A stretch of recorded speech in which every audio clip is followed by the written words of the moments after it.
Good evening, everybody. I welcome you all to the fantastic session and a very engaging topic that is electoral reforms. This is in line with the Bharat Electoral Literacy Fest that we are taking up through Praja Setu. I heartily welcome our guest of honor for today's evening, Ronak Pawar. Welcome, Ronak. Thank you. Namaskaram. Namaskaram. To introduce Ronak to all of you, I'd like to let you all know that Ronak Pawar is a Mukherjee Fellow who holds a postgraduate diploma in political leadership and governance from the Institute of Leadership and Governance, MSU Vadodara. He also has a bachelor's degree in political science from the same university. He has been involved in various social and political organizations and NGO. He served as core team member in Chhatra Sansad and completed Missile Fellowship from Oasis Movement. He's passionate about politics, poetry, photography, history, and movies. You're most welcome, Ronak, to our fraternity of Prajasit. If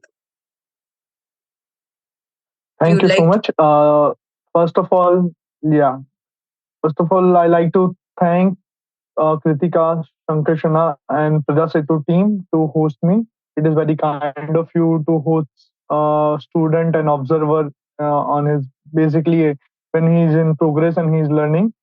So the topic itself is very interested and close to my heart. And as you give my introduction, I don't need to praise more about it. But basically, I am from Gujarat, Vadodara, and currently I just shifted and moved to the Delhi for Mukherjee Fellowship के लिए, and I completed my diploma in politics, leadership, and governance. And I've been a humanities student from my childhood. You can consider me because I'm always been interested in politics, governance, history, and basically social psychology and everything.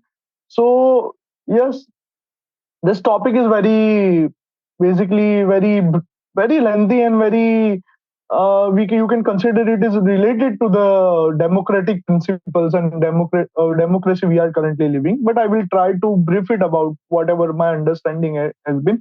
And one more thing, one which I want to basically add to my introduction is I've been keen observer in ground when Gujarat election happened just a year back in 2022 December. So at that time, sorry, this December, so 4, 5, 6 months back. So मैंने वहां पर गांधीनगर में काम किया हुआ है as a political consultant के तौर पर मैंने 1, 2 महीने बिताए थे तब जो मैंने ग्राउंड रियलिटीज देखी and when I see what my assumptions and what I thought about politics political science में हमें जो एथिक्स के बारे में बताया जाता है देन डिफरेंट डिफरेंट बेसिकली हम क्या सिविक्स में हमें जो पढ़ाया जाता है कि वोटिंग कैसे होना चाहिए, वोट एथिक्स क्या होते हैं, हमारे इलेक्शंस कैसे होते हैं और ग्राउंड में जो होता है उन दोनों के बीच में जो वाइडर गैप है और कैसे पॉलिटिकल पार्टीज भी ऑपरेट करती है, ग्राउंड पे सब ऑपरेट करते हैं। तो ये भी मेरा ऑब्जर्वेशन रहा था जिसको भी मैं वेबिनार में इंक्लूड करना चाहता था, तो मैंने वो इंक्लूड किया हुआ है मेरे जो फैक्ट्स और स्टोरीज मैंने फेस किए। तो this will be not like academic discussion, but this is related to ground inspection and ground realities also. thank you, Ronak. This is what we are expecting क्योंकि टेक्स्ट बुक और academic ज्ञान बहुत ज्यादा है, but reality उससे और परे है और उससे इट्स अबव एंड बियॉन्ड जो कहते हैं। तो रियलिटी बात करना ज्यादा बेहतर है और उसके आउटकम्स और ज्यादा बेटर हो गए is what I believe. And इसी दौर पर हमने ये इलेक्टोरल लिटरेसी फेस्ट भी ऐसा ही डिजाइन किया और ये डिजाइन चेंज होते गया, it evolves day in and out, क्योंकि हम कुछ सोचते हैं और कुछ इसका आउटकम भी अलग आता है। तो आप और हम इस इलेक्टोरल प्रोसेस के बारे में तो बहुत कुछ जानते हैं और इस महीने भर तो उसी के बारे में बात हुआ है।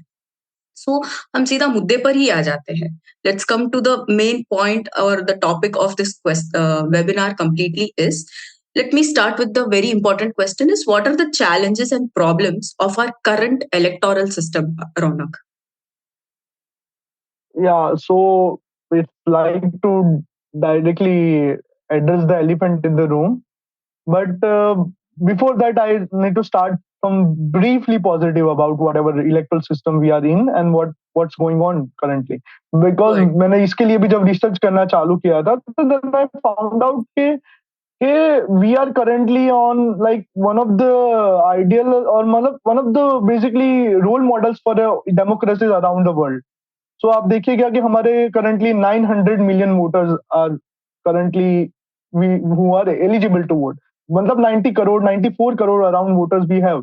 We are the largest democracy in the world, and you can consider that we are the most stable democracy in Asia and one of the most stable democracy in world. Around like if you don't find this kind of phenomena, this much large amount of people, this much diversity, and still we have this good thing which we like election commission and our effort of civic society and educated youth which are raising the question and reforms by her every decade, and that ended ended in this achievements which we are seeing right now.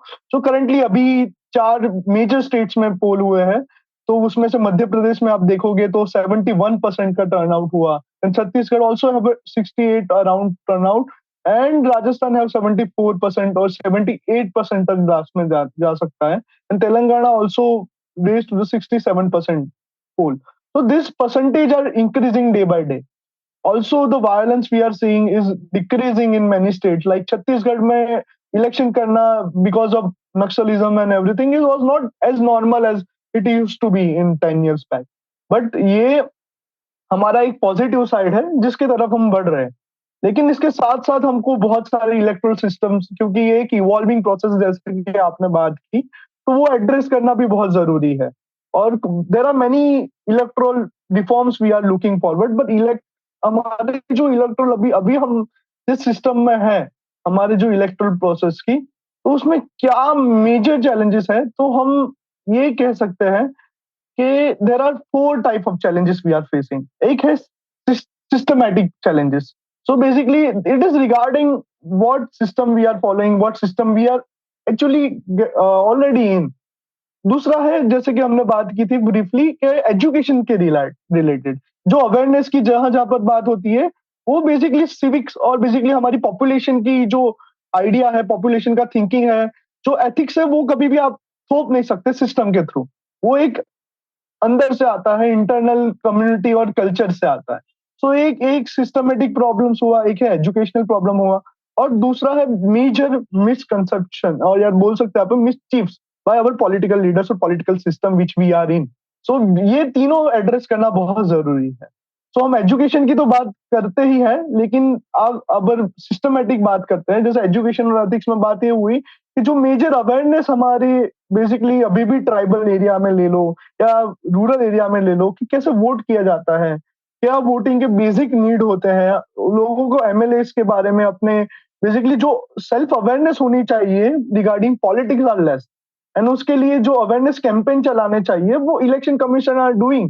But I thought कि more NGOs also include in this, और more in school they take this not as just curriculum thing कि भाई ऊपर से आया है एक letter तो ये कर दीजिए, लेकिन एज अ डेमोक्रेटिक सेलिब्रेशन जो होना चाहिए कि डेमोक्रेसी को जैसे हम 75 ईयर्स को सेलिब्रेट करते हैं, तो हर एक इलेक्शन एक सेलिब्रेशन ऑफ डेमोक्रेसी होना चाहिए और हर आदमी को खुद से जाके वोट करने का मन हो. तो one interesting thing which I can share is कि आज हम जिस युग में जी रहे हैं, तो आप देखेंगे कि भाई लोग वोटिंग परसेंटेज बढ़ रहे हैं. तो I just deeper into it, तो आई फाउंड आउट कि आज हम टेक्नोलॉजिकल युग में जी रहे हैं, तो यहाँ पर इंस्टाग्राम सोशल मीडिया के through youth want to show up they going to vote, तो वो सेल्फी लेने के लिए people are going to vote. So ये एक कल्चरल थिंग है कि लोग अगर ऐसा माहौल बन जाए कि भाई वोटिंग ना करना अनकूल बन जाए या वो कूल ना रहे तो वोटिंग करना कूल बन जाए, तो people and youth also involve in cool. देखिए around the world you are not seeing, you are around the world you are seeing opposite of it कि यार youth are not interested in voting. But currently what we are observing is that in India, youths are going to vote because of this social thing. So these are the problems, but these are the solution also coming. So देखिए, और major systematic problem the use of money and muscle power influence in voter.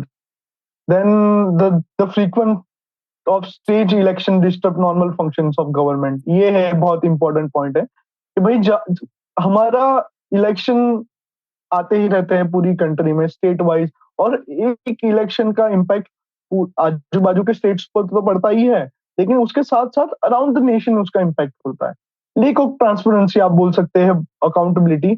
And the elephant in the room is the amount of money involved in this, amount of black money you can consider, or amount of basically muscle, money, power involved in this are the major systematic thing which we are neglecting. Like one of the key issue we can address is कि world में सबसे ज्यादा costlier अगर कोई elections होते हैं तो दे that is Indian elections. जबकि हम देखे जाए कि भाई जो फंडिंग हमारी पार्टियां उठा रही है उसके साथ साथ गवर्नमेंट भी जो इन्वॉल्वमेंट है वो दोनों में डिफरेंस भी बहुत है। लाइक इलेक्ट्रोल बेसिकली इलेक्शंस के दौरान जो इलेक्शन कमीशन मनी यूज करता है अपने सिस्टम को चलाने के लिए, बेसिकली एडमिनिस्ट्रेटिव के लिए या फिर सिक्योरिटी के लिए, उससे ज्यादा पॉलिटिकल पार्टियां यूज करती है कैंपेन को रेज करने के लिए या अपने वर्कर्स को देने के लिए। तो इसकी जो ई रेगुलेशन है, this are the very important, you can consider कि ये एक इश्यू है जिसको हमें एड्रेस करना चाहिए। सो जो मेजर सिस्टमेटिक अभी मिसलीडिंग की हम बात करते हैं तो मैं दो तीन चीजें सबके साथ शेयर करना चाहूंगा कि हमको ये दो चीजें समझनी है कि जिससे कैसे मिस चीफ हो रहा है एज अ डेमोक्रेटिक पीपल के साथ या स्टेट के लोगों के साथ। तो ये दो चीजें हैं। एक है FCRA, it's a foreign contribution regulation act. ये एक्ट है, ये एक्ट इसलिए बना था और ये एक बहुत ही सीरियस एक्ट हम कंसिडर कर सकते हैं कि फॉरेन कंट्रीब्यूशन रेगुलेशन एक्ट ये है कि जहां पर पार्टियों को जो फंड मिलते हैं वो इंडिया के बाहर से ना आए, या फिर इंडिया के बाहर से कोई कंट्री अगर फंड करे, जैसे कि बहुत सारे हमने न्यूज में सुना है कि चाइना बहुत सारे कैंडिडेट्स को फंड करता है या USSR करता था जब उनका उसका दौर था। तो ये चीजें अराउंड द वर्ल्ड हमको ऑब्जर्व करने को मिलती है। लेकिन इसके लिए बहुत ही स्ट्रिक्ट एक्ट 2010 में और 1961 से हम देख रहे हैं कि फॉरेन कंट्रीब्यूशन रेगुलेशन एक्ट था जिसने ये मेक श्योर किया कि हम एक एक ऐसा फील्ड ना बन जाए कि जहां से हम बाहर से फंडिंग आ रहे हैं और हमारे देश के नेता और देश का पूरा सिस्टम वापस से स्लेवरी में आ गया, वापस से पूरा का पूरा स्लेवरी में आ गया। तो ये एक्ट बहुत इंपॉर्टेंट था। लेकिन हम ऑब्जर्व कर रहे हैं कि इस एक्ट से साथ अभी भी मिसचिप चल रहा है और वो अलग अलग पार्टियां, हर पार्टी अपने मतलब म्यूचुअली अंडरस्टैंडिंग के साथ ये फंडिंग कर रही है। और इस एक्ट के साथ आप डीपली अगर कोई इंटरेस्टेड होगा तो वो रिसर्च करेगा इसके बारे में, तो दे विल फाउंड आउट कैसे इसके साथ मिसचिप हुआ है। तो एक चीज है ये जो जनरल पब्लिक को समझना जरूरी है कि पॉलिटिकल पार्टीज की फंडिंग कहाँ से आती है। इसका अगर अंडरस्टैंडिंग हमको होगा तो हमारी पॉलिसीज कैसे बनती है उसकी भी आपके पास कनेक्शन, आप उन दोनों को कनेक्शन कर पाओगे। तो this is the very major problem which currently are every political party is ignoring. But as a democracy और भारत के नागरिक के तौर पे हमें इस बात का कंसर्न होना चाहिए। And as people are getting aware about this, political party will be pressurised to work on this.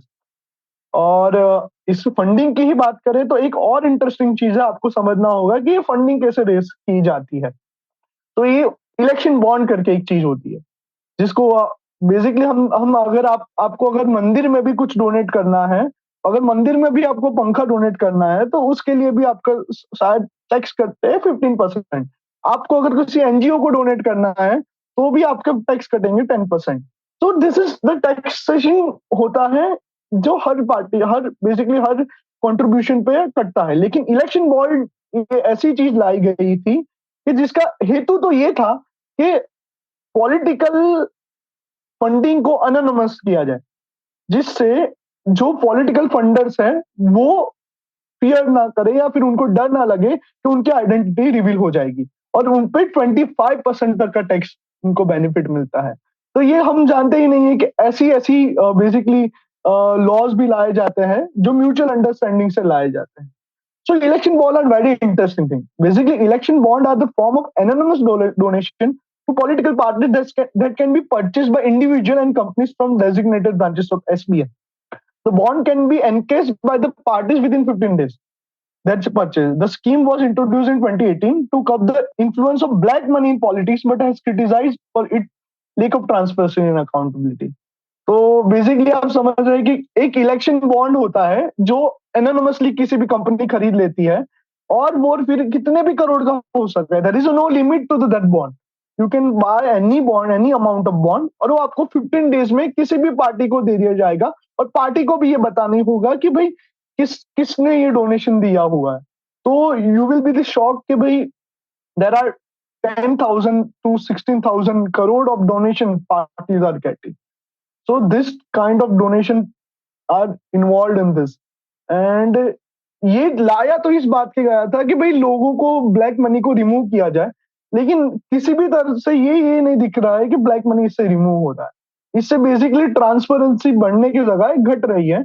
और इसमें एक दो जर्नलिस्ट ने इसमें रिपोर्ट दिया था कि it is not even anonymous, because वहां पर एक कोड होता है, जो कोड जो भी स्टेट में या बेसिकली नेशन में एक रूलिंग पार्टी होगी जो एसपीआई के थ्रू आराम से निकाल सकती है, और उनको ये पता चल जाएगा कि किस पार्टी ने किस पर्सन ने ये डोनेशन दिया हुआ है। So the donation thing is a major elephant in the room, जिसके लिए हमें इलेक्शन रिफॉर्म करने होंगे, क्योंकि जितना परसेंटेज ऑफ इलेक्शन में हम यूज करते हैं, we are using actually 16% of total हमारा जीडीपी हम काउंट कर ले, या फिर पार्टीज का मनी इन्वॉल्व करके और इलेक्शन कमीशन का जो जो भी खर्चा होता है उनसे मिलके हमारी टोटल इकोनॉमी का हम 16% ऑफ इलेक्शन में खर्च करें, जबकि हमारा बेसिकली एजुकेशन में it is around 6% around only this much amount growth we are seeing. So this is very major concern, क्योंकि हम नहीं देखते हैं कि डेमोक्रेसी को सेलिब्रेट करने के लिए हमें इस अमाउंट ऑफ मनी का यूज करना होगा। क्योंकि हम अराउंड द वर्ल्ड जब हम स्टडी करते हैं, तो अराउंड द वर्ल्ड हम देखते हैं, बहुत सारे एग्जाम्पल्स देखते हैं जहां पर पार्टी ये अच्छी तरीके से इलेक्शन करती है, डेमोक्रेसी को सेलिब्रेट करती है, ट्रांसपेरेंसी भी रखती है, और अमाउंट का भी इतना ब्लैक मनी नहीं होता है।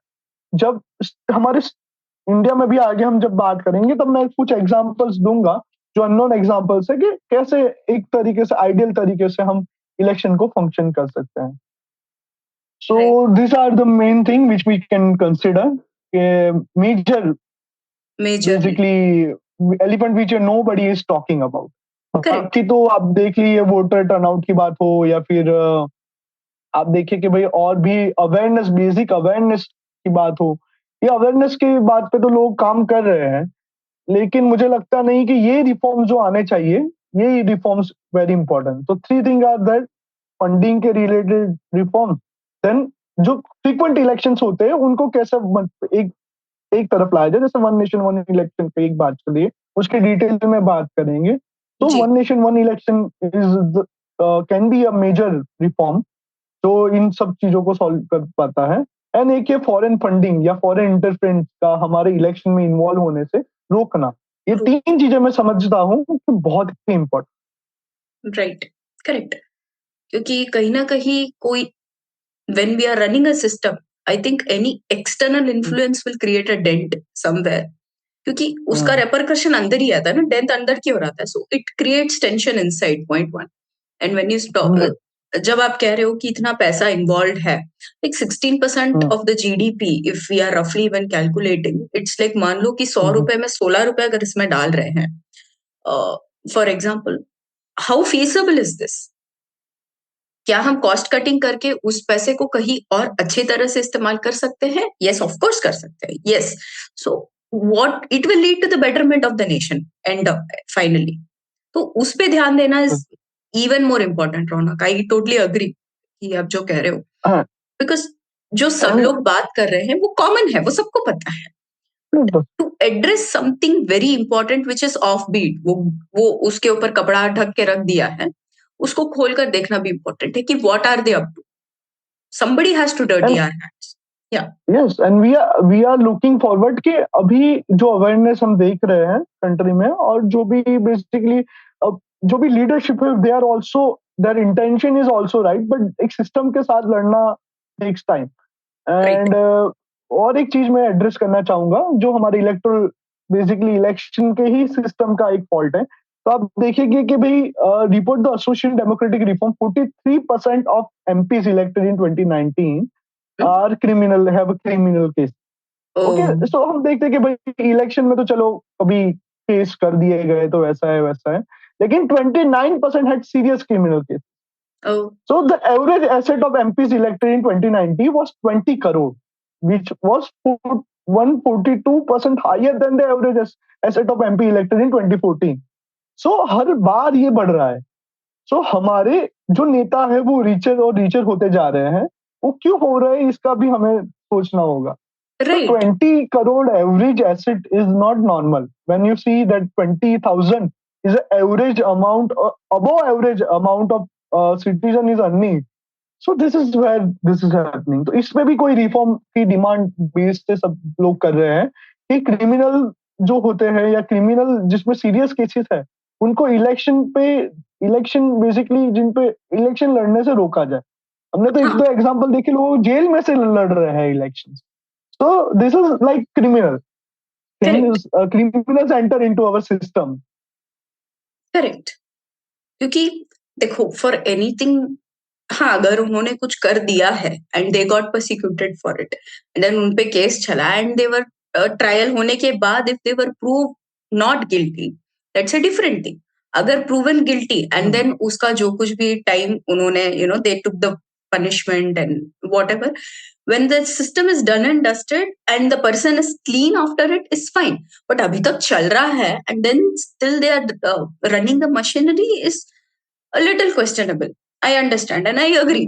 Hmm. I as a citizen will definitely be like, क्या कर दिए? Of Yeah. course, it And is a matter to be हम concerned. हमारे गुजराती में एक कहावत है कि जे कुआ माते हवा डामा। Basically what is in the well is in bucket. तो ये Right, डेमोक्रेसी के लिए है कि जो हमारी पॉपुलेशन हमारी at the end of the solution और at the end of the discussion we will end up in this only कि हमारी पॉपुलेशन का रिप्रेजेंटेशन हम अगर करने जा रहे हैं तो उसमें ये चीज तो जरूर होने वाली है कि हमारी पॉपुलेशन किन लोगों को आइडियल बनाती है, उन किन right, लोगों को सेलिब्रेट करती है, क्योंकि हम ही उनको लास्ट में भेज रहे हैं। तो ये right, तो हमारी रिस्पॉन्सिबिलिटीज हम डिनाई नहीं कर सकते। लेकिन साथ ही साथ में जो स्टेट है या फिर जो भी बेसिकली जिनका भी अथॉरिटी है उनको भी हमें ये फोर्स करना पड़ेगा कि वो भी रिफॉर्म्स लाए, क्योंकि दे डोंट वांट इट ना। अगर किसी रिफॉर्म किसी रेगुलेशन से किसी स्टेट से उनका बेनिफिट होता है रूल से तो वो तो बेसिकली नहीं लाएंगे अगर हम pressure as civilian don't create them. right, correct. हाँ। See, to have done something in defense, वो different चीज है। To get involved in a crime and then uh, have you got out of it, मतलब होता है, see, we everybody is a human being and but to still hold that and then lead become a leader is a little questionable, क्योंकि भले वो इंसान अच्छा ही चाहता है, क्वेश्चन तो उसके एथिकल कंपास पे उठ ही जाएगा एट एनी केस। तो let the person become clean, जो clean chit जो कहते हैं, Yes, prove sir. it and then you are good to lead because India is a beautiful democracy. वो हर 100. it gives the opportunity to each one. कल को you can contest, I can contest, right? If we are voting, we also have the right to 100%. contest also. So 100. let that be done in the right sense. हम उनको मना नहीं कर रहे, but do it in the right way so that you are a leader. क्योंकि कोई आपको देख रहा है, somebody is idolizing you, somebody wants to become like you. Be the right example. 100. And also one thing to like audience को भी ये बता चले, दो तीन हम देखते हैं एज अ डेमोक्रेसी के फॉर इलेक्ट्रल रिफॉर्म को एक सेकंड में साइड में रखे और डेमोक्रेटिक इलेक्शंस की बात करें, जिस जिस भी हमारे इश्यूज की बात की उसके रिगार्डिंग ये as a democracy as a concept हम अगर सोचे तो हम ये एंड अप करेंगे इट इज अ 51 वर्सेस 49।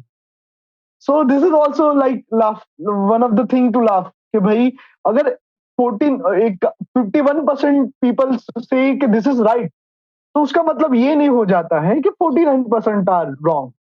तो ये भी एक बैलेंसिंग थिंग है जो डेमोक्रेसी के रिगार्डिंग और इलेक्ट्रल रिफॉर्म्स के रिगार्डिंग हमें सोचनी चाहिए, क्योंकि हम देखें as evolution of human species और एज अ सोसाइटी तो हम बेसिकली राजाशाही या बोले कि भाई मोनार्की से फिर हम डेमोक्रेसी की तरफ बढ़े। ओके, उससे पहले हम बेसिकली एकदम जंगल में रहते थे और जंगल में से हम कम्युनिटी में आए, कम्युनिटी से बाद मोनार्की आया, मोनार्की के भाई के बाद हम डेमोक्रेसी की ओर बढ़े क्योंकि मोनार्की में कुछ फॉल्ट्स थे। बट अब अगर यहीं पर रुक जाना है तो ये पर्पस सॉल्व नहीं करता है, डेमोक्रेसी से आगे भी कुछ हो सकता है। और इसी चीज को हमें क्वेश्चन करना है कि डेमोक्रेसी से आगे ऐसा इवॉल्व सिस्टम ना हो पाए कि जिसमें 51 वर्सेस 49 ना हो, लेकिन एक इवॉल्व और एक ऐसा सिस्टम हो कि जिसमें 80% तो मान लीजिए कि 80% पॉपुलेशन या फिर राइट इन लाइक 10 डिसीजन जिसको बोलते हैं एजुकेटेड, और बेसिकली जो ऐसे डिसीजंस लिए जाए और ऐसे रिप्रेजेंटेशन चूज किया जाए कि जिससे कुछ तो इंक्रीज हो इस सिस्टम में, कुछ तो इवॉल्व होना चाहिए। राइट, तो राइट, इसमें मतलब भी सोचना इन्फॉर्म्ड चाहिए। Decisions. Yes, we are stopped here. We are stopped thinking here that democracy is the best system. But right, it can be true. It can be compared to monarchy. It can be true, but in future, वो who knows? क्योंकि जब monarchy solve कर रहे थे और जब democratic principles की बात हुई, फ्रेंच रिवॉल्यूशन की बात कर लीजिए या अराउंड, जब मोनार्क्स को क्वेश्चन किया गया तो उन्होंने बोला कि मोनार्क्स नहीं तो हूँ। बेसिकली आप डेमोक्रेसी कैसे लाओगे, ये तो कोई सिस्टम रन ही नहीं कर रहा, पीपल कैसे डिसीजन ले पाएंगे। लेकिन वी सी कि डेमोक्रेसी गेट सक्सीड, डेमोक्रेसी को इवॉल्व करते करते हमने यहाँ तक पहुंचे हैं कि अब डेमोक्रेसी के भी फ्लोज हम देखने लग गए और डेमोक्रेसी के भी फ्लोज हमारे बाहर आने लग गए। तो हमको हमारे थिंकिंग को और इवोल्यूशन के प्रोसेस को रोक देना विल बी सुसाइडल। तो हमको इसको कंटिन्यूस रिफॉर्म के तौर पे सोचना होगा। So right, this is the one default 51 pieces 49. It is become a populist। यहाँ पर क्रिटिसाइज जो डेमोक्रेसी के करते हैं, जो पॉलिटिकल स्टूडेंट के पॉलिटिकल साइंस के स्टूडेंट होंगे, उन्होंने देखा भी होगा कि पॉलिटिकल साइंस में भी डेमोक्रेसी को क्रिटिसाइज किया जाता है। उसमें एक बहुत मेजर आर्ग्यूमेंट है कि पॉपुलिस्ट बेसिकली डिसीजन कि भाई 51 पीपल ने बोल दिया कि दिस इज राइट, तो उसका मतलब ये नहीं हो जाता है कि this is the right person. तो इस पे भी कुछ सोचना चाहिए हमें। राइट, एंड और अराउंड कंपेयर टू एवरी, अभी तो हम डेमोक्रेसी की बात कर रहे हैं, इलेक्टोरल रिफॉर्म की, तो इलेक्टोरल रिफॉर्म में एक इश्यू जो मैंने नोटिस किया है और around the world basically academician ने भी नोटिस किया हुआ है कि people are not voting someone to win, people are voting to basically someone to lose. तो ये जो बात है कि या, जिसमें अगर हम ऐसा बोले कि democracy is majority win, majority जो डिसीजन लेती है वो ज्यादातर सही होता है, इसलिए डेमोक्रेसी इज गुड। बट आप देखिए, अगर आप एनालिसिस करेंगे तो आपको ये पता चलेगा कि करंटली विच इलेक्ट बेसिकली इलेक्ट्रल सिस्टम में हम हैं, वो 51 वालों को भी को भी सिलेक्ट नहीं कर रही है। द इंटरेस्टिंग फैक्ट इज कि going to be we are not electing someone who is majority people want कि ही विन। सो आपको एक एग्जांपल से समझाता हूँ, मे बी आई सबको लग रहा होगा मैं क्या कंफ्यूजन क्रिएट कर रहा हूँ यहाँ पर। सो आपको एक एग्जांपल देता हूँ कि 3 लोग अगर इलेक्शन में खड़े हुए हैं और मान लीजिए कि ये 3 लोगों में से बेसिकली मान लीजिए कि 100 वोट्स हैं और 3 लोग खड़े हुए हैं। सो बेसिकली एक पर्सन ए को जाते हैं 30 वोट्स, ओके, पर्सन बी को जाते हैं 30 वोट्स और पर्सन 4 को जाते हैं 40 votes. So basically person C will be winner in our system. लेकिन आप क्योंकि उसको 40 वोट्स मिले, 30 और 30 और दोनों बाकी कंपेयर टू टू पार्टिसिपेंट से ज्यादा मिले, कैंडिडेट से ज्यादा मिले। लेकिन आप अगर काउंट करेंगे कि पर्सन ए और बी का मिला के होता है बेसिकली 30 प्लस 30 अराउंड 60 वोट्स। तो 60 पीपल डोंट वांट कि भाई person C become the prime minister, person C become CM और पर्सन सी बिकम एमपी और एमएलए। लेकिन लेकिन क्योंकि वोट डिवाइडेशन हो गया तो person C automatically become candidate. तो राइट, ये तो 51% भी नहीं हुआ। तो हाँ, ये एक फॉल्ट है जिसपे हम न ध्यान देते हैं, ना हम इस पे कॉन्सेंट्रेट करते हैं, ना मेजरली किसी को अवेयरनेस भी नहीं होगी। जब मैं मेरे फ्रेंड्स के साथ बैठता हूँ तो ये डिस्कस होता है तो मैं एग्जांपल देता हूँ, तो they are also get shock कि भाई या we are not following like majority means even. So हाँ, ये राइट, ट्रिक पॉलिटिशियन और एस्टेब्लिशमेंट को आ गई है और उनको ये पता है, because I am also work in political consultancy in that era. तो मुझे पता है कि भाई leaders are not focusing on कि भाई हमको सबसे ज्यादा वोट कैसे मिले, दे आर फोकसिंग ऑन कि सामने वाले के वोट कट ऑफ कैसे हो। कैसे करें, राइट, करेक्ट। ये और एक साइकोलॉजिकल शिफ्ट भी आना बहुत जरूरी है इस चीज में, फ्रॉम ऑल साइड्स, की सिटीजन साइड भी और लीडर साइड भी, कि generally focus on yourself, right, कि आपके बेटरमेंट क्या है, आप पे फोकस करो, कि सामने वाले को वोट मत दो या उसको सेलेक्ट मत करो या इसको हराना है के नाम से हम कुछ और कर रहे हैं. There has to be a way in the way you think also. Mean thinking का शिफ्ट भी आना बहुत इंपॉर्टेंट है यहाँ when you are saying this, because obviously six and हमारे पास गठबंधन का भी एक स्पेशल अरेंजमेंट है. तो मान लो ये दोनों मिल गए तो फिर ये 40 वाला तो गया. Right. So there are हाँ, so many things 100%. that we have to really think. When you said we should not stop thinking to democracy, चलो नाम ना चेंज करे, डेमोक्रेसी ही रख लो, but make a better version of it. हाँ, software ही अपडेट हो जाता है 2.0 प्रो, ये वो सब आ जा रहा है, तो why don't we have a pro version of democracy and पता नहीं आगे क्या इवॉल्व होगा. 100%. Right. We have to count 100. answer up in because it's not a joke today. India is the most populous country in the world. And we 100%. we also have a thing of historically be ki, the world has taken lessons from India, and if we come up with the best reforms and make something very beautiful, of course wo bhi evolve hoga sometime in life when people develop the acumen to criticize it, जैसे हम अभी democracy को. So the world will learn from us. So our aim of becoming the Vishwa Guru, I mean re-establishing ourselves as the Vishwa Guru, will also be coming up in the political arena, क्योंकि IT वगैरह तो हम कर चुके हैं, it's ours already, because world cannot think of technological arena without Indians. Hmm? Or maybe innovation 100%. without Indians, production without Indians. So why not politics without yes, Indians? 100%. And Yeah, इससे अब solution की तरफ हम बढ़ते हैं. Criticism right. हो गया. Yeah. हाँ, तो yes, so you are 100% right कि यही इवॉल्विंग के जो प्रोसेस है, Hmm. थैंकफुली, और हमको हमने जब हमारा कॉन्स्टिट्यूशन बनाया Hmm. तब भी हमने सब अराउंड द वर्ल्ड हमने स्टडी किए थे कि भाई कौन सा एग्जांपल्स है which we can learn from. Hmm. And हम हमारे संस्कृत में भी श्लोक है, I am not remembering the exact words, but Hmm. Which ended in meaning कि भाई ज्ञान सब तरफ से आए, ज्ञान सब तरफ से आए, और हम ज्ञान को वेलकम करते हैं दोनों Correct. हाथों से. तो Hmm. तो हमने कॉन्स्टिट्यूशन को भी अराउंड द वर्ल्ड स्टडी करके उससे better version B R Ambedkar ji के लीडरशिप में हमने बनाया और Yes. इम्प्लीमेंट किया, which is Yes. Currently wonderful study. So Right. You are very right about it कि हमने पता नहीं क्यों डेमोक्रेटिक रिफॉर्म्स लाने में इतना स्लो कर दिया कि आज आप स्टडी करेंगे तो around the world there are many reforms. अभी जो भी मैंने प्रॉब्लम्स एड्रेस किए जो हम मेजरली फेस कर रहे हैं, या उन सबका solution already in the world democracies are practicing, and Right. they're also evolving learning. Hmm. And I guess international functions, international conference भी होते हैं जिसमें हमारे स्टेट होल्डर भी पार्टिसिपेट करते हैं, इन लोगों को स्टडी भी करते हैं, तो इन्फॉर्मेशन की कमी नहीं है, लेकिन इंटेंट की कमी कहीं ना कहीं हमको दिखाई दे रही है, जो मैंने रीजन आपको ऑलरेडी मेंशन किया Right. कि election is the biggest economy, और ऐसा बोल सकते हैं कि बाकी कोई भी सेक्टर से ज्यादा पैसा इलेक्शन में है. तो कोई भी इलेक्शन पार्टी ये नहीं चाहेगी कि उनके सेक्टर पे अटैक हो.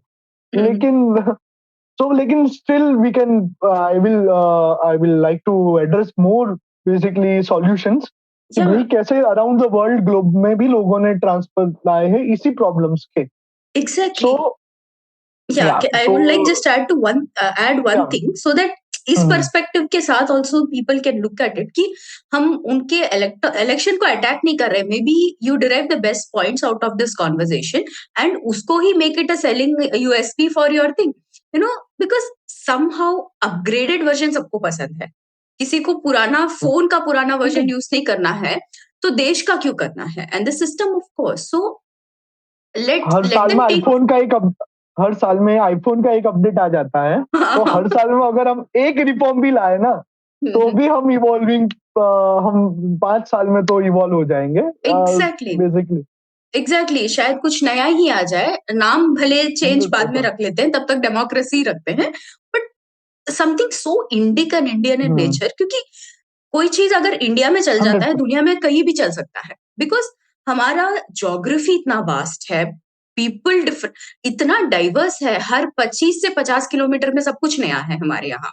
Like you are from some part of India, I am from some part of India, we speak some different languages which is not our mother tongue also, right? So Indian people, or we are so grasping and evolving in nature, हमारे DNA में है, हमारे nature में है. So if we can do something great, हम पे लग गया और हमने उसको काबिल कर दिया, तो दुनिया में कहीं भी इसको यूज कर सकते हैं। That's a very 100%. Nice trait of us, right? So with 100%. This आगे बढ़ते हैं with another question, very relevant यहाँ, कि क्या है कि what are some examples of electoral reforms that we can consider? Yeah, so as I discussed the problems and issues with electoral system, so या, the solutions are the same. तो right. Reforms बहुत सारे हैं, लेकिन एक जो हम around the world observe करते हैं हमारे प्रॉब्लम का सॉल्यूशन ला सकते हैं, तो वो है प्रोपोर्शनल रिप्रेजेंटेशन। कि भाई this type of voting actually system where parties gain seats in proportion to the number of vote cast for them, or first candidate have to cross minimum 50% of votes. So this system ensure that the diversity and preference of the electoral are reflect in the elected body. It is not like कि भाई vote कर दिया, लोगों को लल्लू बना दिया, लेकिन Right. सच में 51% एक्चुअली हम 51% पे तो पहुंचे कि सच में हम 51% का वोट ले पाए। सो ये एक है प्रोपोर्शनल रिप्रेजेंटेशन। इसको कैसे इंप्लीमेंट करना है उसका स्टडी होना चाहिए, और I guess we are very able to do it because we have best bureaucracy in the world. ऐसा कह सकते हैं, one of the best bureaucracy, कि भाई it can be find the solutions regarding this. So basically ये हो जाता है कि अगर यहाँ पर 50% से ज्यादा वोटिंग अगर होते, जैसे कि Germany, New Zealand, South Africa and Canada is using this. So यहाँ पर क्या होता है कि जो 50% से ज्यादा मिनिमम वोट तो आपको फर्स्ट कैंडिडेट को लाना पड़ता है, तो ही उसका कंसिडरेशन किया जाएगा कि he is eligible candidate. Else voting वापस होता है, या फिर दोनों में से दो जो फर्स्ट टू कैंडिडेट्स होते हैं, it's kind of presidential election itself. But I guess presidential election जो होते हैं लोकल लेवल्स पे, स्टेट लेवल्स पे, वो इलेक्शन मतलब प्रेसिडेंशियल इन द सेंस कि भाई जहां पर रियली दो बार इलेक्शन हो जाए, या फिर एक पार्टी में इलेक्शन हो, और देन आफ्टर बेसिकली फर्स्ट और सेकंड कैंडिडेट के बीच में अगर 50% से ज्यादा का गैप है, तो री इलेक्शन हो के भी थर्ड टाइम भी हम अगर पार्टिसिपेट को चूज करते हैं, तो वो एक एक मेजर रिफॉर्म हो सकता है हमारी सिस्टम में, जिसमें हम 51% वोटर टर्नआउट, वोटर्स के बेसिकली रिप्रेजेंटेशन को काउंट करें। Then one of the major thing I found is state funding of elections. तो ये बहुत सारी नेशंस में होता है, जैसे कि आप देख लीजिए कि तो France, Japan, Brazil, Canada do that, कि यहाँ पर इक्वल कंपटीशन किया जाता है। अरे ये सिंपल बात है कि अगर कोई आदमी बेसिकली तो ये स्पेंडिंग में भी पीपल्स अवेयरनेस से ही हो सकता है, लेकिन कोई आदमी अपने इलेक्शन में 50 करोड़ और 50 CR रुपीज यूज कर रहा है, और कोई नॉर्मल आदमी जो उससे ज्यादा बेसिकली कैपेबल है या ज्यादा मास लीडर है, लेकिन उसका अगर 5 करोड़ भी और या फिर 5 लाख 50 लाख का ही उसका बजट है, तो फिर वो कैसे इक्वल कंपटीशन हो गया? तो ये तो पूरा सिस्टम ही ये हो गया कि भाई जहां पर जिसके पास रिसोर्सेस है, जिसके पास मसल है, मनी है, वही हमारा रिप्रेजेंटेटिव बनेगा। तो दिस इज वेरी अनफेयर, और जिससे यही रिजल्ट से हम देखते हैं कि भाई हमारी पार्लियामेंट में या फिर हर स्टेट में मेजरली जो पावर स्टेक होल्डर है या पावर में है, वो लोग मनी, क्या तो मनी के बेसिस पे या तो मसल के बेसिस पे ही आते हैं।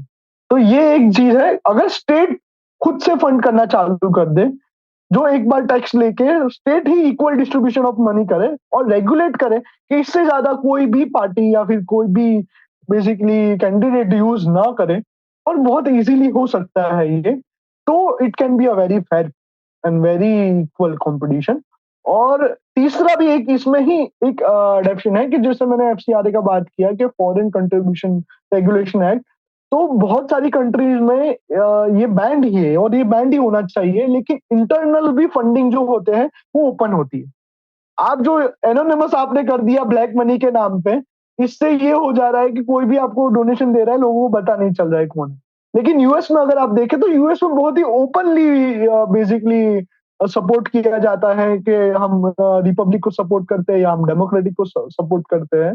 तो जो जो ओपन सपोर्ट है पार्टी का, ओपन फंडिंग है, इससे एक ट्रांसपेरेंसी तो आएगी कम से कम, और इससे लोग को भी पता चलेगा कि भाई इसने इतना इतना फंड दिया और देखो इसको बेनिफिट मिल रहा है। तो ये बेनिफिट मिल रहा है, तो पीपल विल ऑटोमेटिकली स्टार्ट, ये अकाउंटेबिलिटी हो जाएंगी, और पार्टी भी समझ जाएगी कि भाई हम अभी तो इतना सारा फंड ले लिया, तो लोगों को भी पता चल रहा है।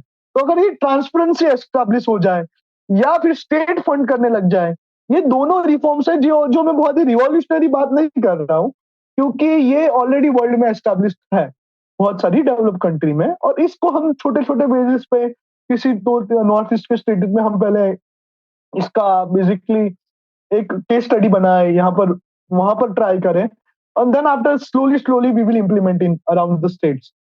तो राइट। इससे बहुत सारा टैक्स मनी का पैसा मैं तो बोल रहा हूँ बचेगा। इससे ये ज़रूर एस्टेब्लिश हो रहा है कि भई टैक्स मनी दे रहा है क्योंकि स्टेट दे रहा है पैसा, लेकिन स्टेट अमाउंट जो देगा वो कंट्रोल मतलब बहुत ही लेस होगा और कॉम्पिटिशन फेयर होगा, और जिससे दूसरा जो अमाउंट है जो ब्लैक के रूप में या फिर ब्लैक अमाउंट के रूप में लोगों को बाँटा जा रहा है या लोगों को भी ऐसे ही सिस्टम में फ्लोट कर रहा है, वो कम हो सकता है। This can be a major reform we can look forward.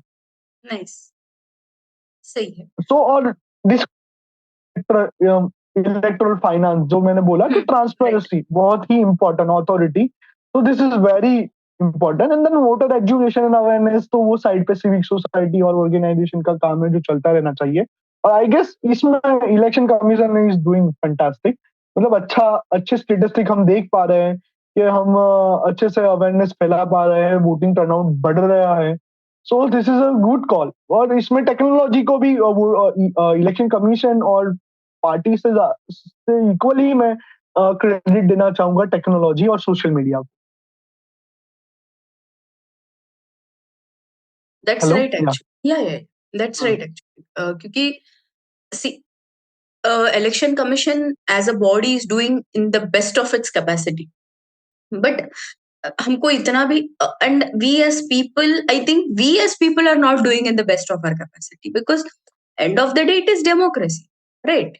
People से ही कोई जा रहा है रिप्रेजेंट करने, इट इज, हम मान लो फॉर एग्जाम्पल, लेट्स टॉक छोटे नंबर्स, लेट्स टॉक लाइक हम्म एक क्लास है, क्लासरूम के अंदर हम हमारा क्लास का मॉनिटर कौन होगा, या नहीं, या बोर्ड का मॉनिटर कौन होगा, स्कूल लेवल छोटे से सोचते हैं ना, या वो कबर्ड को कौन रखेगा, उसका अथॉरिटी कौन लेगा, डिसिप्लिन का कौन लेगा, क्लेनलीनेस का कौन लेगा, अगर इस छोटे छोटे चीज पे वोटिंग करते हैं क्लास में कि I choose my representative, and फिर वो चेंज भी हो जाता है एक पर्टिकुलर टाइम के बाद कि भाई अगले को अपॉर्चुनिटी दे दो, the person who has already taken the responsibility को पीछे कर देते कि आपका हो गया एक बारी, अगला आ जाए, अगला आ जाए। अगर एक क्लासरूम लेवल पे हम उसको कर रहे हैं, फिर उसका बड़ा लेवल आ जाता है स्कूल लेवल पे कि नहीं, head girl, prefect, head boy, वो सब बन जाते हैं। तो अगर ऐसा ही कोई सिस्टम हमारे इलेक्शन में भी आ जाए, यू नो ये नहीं कहना चाह रही हूँ कि somebody has contested recontested ना करो, I'm not anywhere against it, just that you give opportunity to new people, or maybe create an arena where they can showcase their leadership skills also, and या cost cutting उससे भी हो जाएगा, because बिल्कुल we are anyways lacking money, frankly we as an economy are lacking money, तो let's make the best use of resources, जैसे घर में पापा लाकर देते हैं, I am just talking very contemporarily, जो होता है मम्मी, she maintains the budget of the house, I think likewise everything can be done, national level पे भी वो कर सकते हैं, if you are saving money at the right place and investing the same money in the exact place where it is required for the nation today, education, infrastructure is growing so beautifully, एक बार पिछले साल I had come to Delhi, थोड़े महीने पहले I came to Delhi, it is humungously different, मैं बस example बोल रही हूँ दिल्ली, और going back to my place in Pune also, it's so different. अगर इंफ्रास्ट्रक्चर इतना तेजी से बढ़ रहा है, of course development is evident, but grassroot level से it should be educational, informative, everything, so money वहां भी जाना चाहिए so that people get more better, so people also should participate in this in the right sense is what I'm saying. या so when we talk about solution, reforms की बात कर रहे हैं हम Hmm. सॉल्यूशन की, तो Hmm. One of the major reform which can be lead to this, और मैं चाहता हूँ कि हम दिस इज द टाइम, ऐसा वो एक बहुत ही मेजर माइलस्टोन हो सकता है डेमोक्रेसी के लिए हमारी, कि हम वन नेशन वन इलेक्शन की तरफ तो बढ़े ही बढ़े, और Right. One nation one election की तरफ बढ़ते वक्त एक टाइम होता है कि भाई बहुत सारे रिफॉर्म्स नहीं लाए जाते, लेकिन एक ही टाइम पे सब कुछ हो जाता है, तो वन हाँ, नेशन हाँ। One election can B that elephant in the room, कि जिसको एस्टैब्लिश करने के साथ साथ हम ये सारे रिफॉर्म्स भी तभी लाते। तो this correct. Can be one thing which we will discuss further. One nation के लिए हम थोड़ा सा अलग से टाइम लेके मैं I will write. Brief it कि वो यस। कैसे एक मेजर माइलस्टोन हो सकता है। लेकिन उससे पहले I want to basically focus on more on about कि भाई कैसे एक आध केस स्टडीज हम ले लें मिजोरम हाँ की, हाँ मैंने हाँ। बात करना चाहता हूँ। राइट। और साथ साथ में बेसिकली मैंने अलग अलग नेशंस की तो बात की ही की। तो ये एक रिफॉर्म जैसे कि मैं बोल रहा हूँ ना कि लाइक हम्म। जर्मनी में जो अभी जो सिस्टम है which has mixed member proportional system for its right. federal and state election, hmm. where the voter cast two votes, one for constituency candidate and one for party list. So this is hmm. similar to one nation one election के जब भी region और basically nation center का साथ में ही election हो जा रहा है. So correct. parties that cross 5% threshold only win. ऐसा है. The system was introduced after the Second World War and as a hmm. compromise between the majoritarian and proportional models and safeguard against the rise of extremist parties. तो अलग अलग nation में अलग अलग time पे जैसे यूके में जो रिफॉर्म्स हुए वो वर्ल्ड वॉर 2 के बाद हुए। ओके, साउथ अफ्रीका में स्लेवरी के बाद नेल्सन मंडेला के बाद एक मेजर रिफॉर्म हुआ कि जहां पर अलग बेसिकली जो अलग अलग रेसिस को भी रिप्रेजेंटेशन कैसे ज्यादा दिया जाए उसके लिए बात किया गया। और जापान में आप देखो तो हिरोशिमा के बाद एक मेजर रिफॉर्म देखने को मिलता है हमको इलेक्शन में कि जो आर्मी के बेसिकली एक्सट्रीमिस्ट पार्टी या ऐसा अकाउंटेबिलिटी ना रहे बेसिकली पॉपुलेशन के पास, ऐसी कोई सिस्टम ना रखी जाए। जैसे कि जापान है वो parallel system for lower house election with the voter cast two votes for a single member district and one for the proportional representation block. Seats are ordered separately to candidate and parties. The system introduced 1994 as a response to the public dissatisfaction with previous single non-transferable vote system and as a reform to reduce corruption and factionalism in politics. This system has led to the emerge of new parties and alternative power and diversification of representation in Japan. तो हर okay. Country में किसी न किसी चीज के लिए कोई milestone के बाद एक रिफॉर्म लाए गए कि भाई हमारे सिस्टम को ज्यादा ट्रांसपेरेंट बना। लेकिन वहां की सिविल सोसाइटी ने या पॉपुलेशन ने बहुत मेजर रोल किया है। एक जो भी पार्टी हो या भी जो भी स्टेट हो उसको फोर्स करने में कि रिफॉर्म्स लाए जाए। तो it can be a one nation one election is a major milestone for India right. जिसके बाद हम भी सिस्टम में चेंज लाते हैं। Correct. So we will talk about एक हम मैं ये पर्सनली शेयर करना चाहता था लोगों के साथ क्योंकि basically I was also not aware about this hmm. And मुझे जब पता चला तो आई फील्ट गुड अबाउट इट कि भाई हमारी ही हम बाकी सारे देशों की तो बात छोड़े लेकिन हम्म। हमारे ही देश में एक ऐसा एग्जाम्पल है जिससे हम सब लोग सीख सकते हैं या फिर राइट। हम सब लोग उसको मान सकते हैं कि it is one of the ideal thing to pursue. So the Mizoram की बात करते हैं हम। तो यस। मिजोरम आप देखिए तो एक डिस्ट्रिक्ट की जितना भी है तो उसकी पॉपुलेशन इज अराउंड 12 लाख 12। जिसमें 9 लाख अराउंड वोटर्स हैं। और मिजोरम का भी वोटिंग इसी फेज में हुआ है दिस मंथ ओनली। तो आप देखिए कि हम लोगों का फोकस मिजोरम की तरफ आपने कितने एग्जिट पोल देखे, मिजोरम की पार्टियों के बारे में कितने लोग जानते हैं, मिजोरम की कौन सी पार्टीज है लोग वो भी नहीं जानते। मिजोरम वेरी जैसे एक सैड। ब्यूटीफुल ब्यूटीफुल स्टेट को हम और ब्यूटीफुल मॉडल को इग्नोर किया जाता है। तो ये एक जो है जो अवेयरनेस थी आज आ सकती है कि भाई मेन मीडिया इसके बारे में बात करें, आप जैसे प्लेटफॉर्म्स इसके बारे में बात करें तो ही अवेयरनेस लोगों के बारे में आएगी। और हम ये पॉपुलिस्ट थिंग वापस आ गया इसमें कि भाई जिस स्टेट के पास ज्यादा पॉपुलेशन है, जिस स्टेट के पास ज्यादा लोग हैं, वो ज्यादा वोटर्स है उसको ज्यादा फोकस दिया जाता है या फिर उसको बेसिकली मीडिया में तो कम से कम लार्जली उसको रिप्रेजेंट किया जाता है। बाकी सारे स्टेट के साथ अनफेयरनेस से बिहेव किया जाता है, स्पेशली नॉर्थ ईस्ट के स्टेट के साथ मतलब इतना इंटेंशनली उनको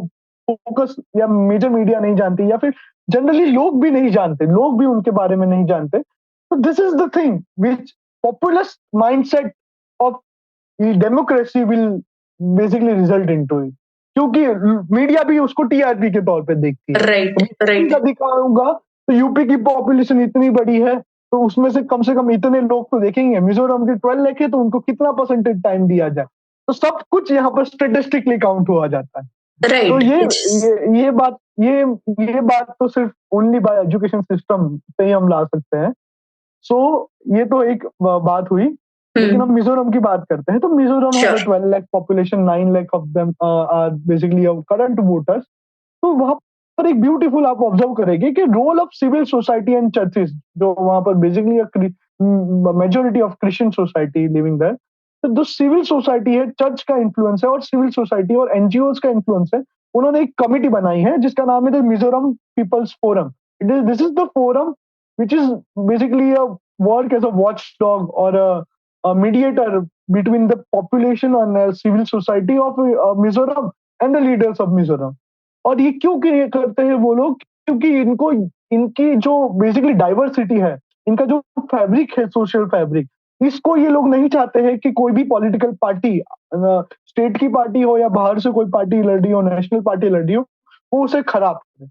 तो उन्होंने बहुत ही ब्यूटीफुली मॉनिटर करने का काम करते हैं इलेक्शन कैंपेन को।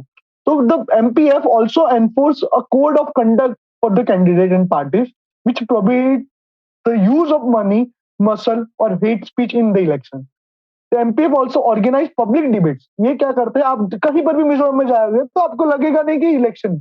आपको ना बड़े बड़े पोस्टर्स दिखेंगे, ना आपको फ्लैश दिखेगी, ना आपको कोई रैली दिखेगी।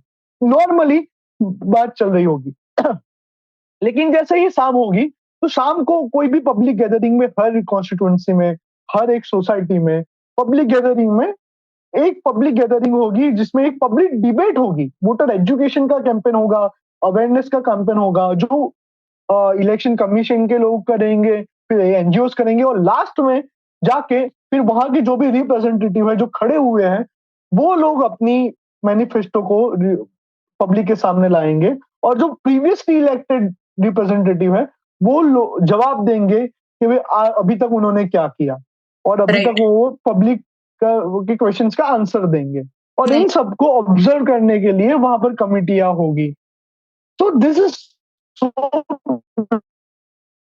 ब्यूटीफुल।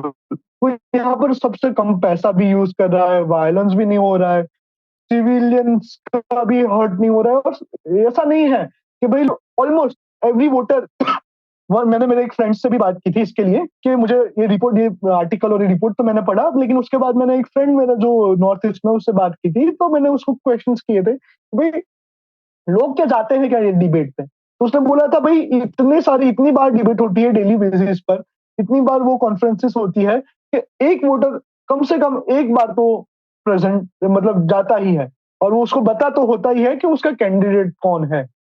तो लॉन्ग चलता है वहां पर, मतलब ऐसा प्लीज़, नहीं है कि भाई लास्ट 15 डेज, लास्ट 20 डेज में सब कुछ हो गया। लेकिन वो 1 महीना से चलता है वोटिंग का पीरियड, और ये बेसिकली ये पूरा प्रोसेस। लेकिन कहीं भी इतना सारा अमाउंट ऑफ मनी नहीं होता है, सारा अमाउंट ऑफ वायलेंस नहीं देखने को मिलता है। और इलेक्शन कमीशन भी इसको मॉडल के रूप में इंटरनेशनल लेवल पे ले जा रहा है। ग्रेट।